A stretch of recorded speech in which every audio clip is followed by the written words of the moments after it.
I welcome the opening up for goods from the occupied territories into Europe, an increased opening up, a reduction of tariffs, etc. But it's just, in just focusing on that, and you didn't just focus on that, there's a danger of just missing the elephant in the room here, which is the blockade. And the reality is that we can do this, but it's, particularly from the point of view of Gaza and the people in Gaza, it's a relatively empty gesture because of the illegal blockade that's ongoing by Israel against Gaza and because of the massive restrictions that exist against exports from the West Bank. This will be a major talking point politically over the course of the next week as a result of the flotilla. And one of the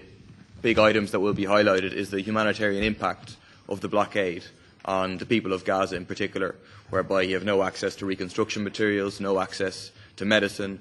devastating impact on the lives of 1.6 million people in Gaza, a collective punishment of them for voting for Hamas.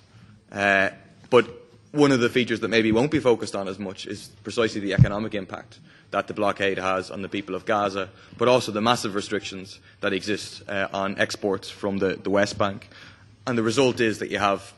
300,000 people, a tripling since the impact of the blockade, 300,000 people living on $1 a day or less in the West Bank, 40% unemployment, and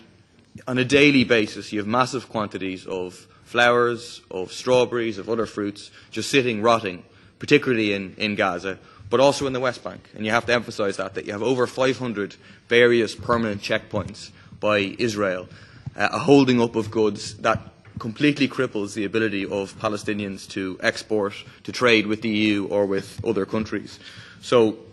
and even, the Israeli government spoke in December of last year about opening up, allowing more exports from Gaza, but it's not for real. It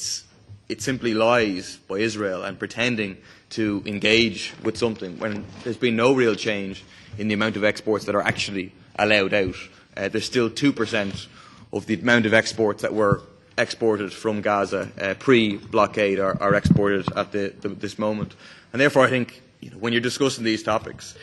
to be honest, the Commission should tackle the question of the blockade, and instead of condemning those of us who are travelling on the flotilla, it should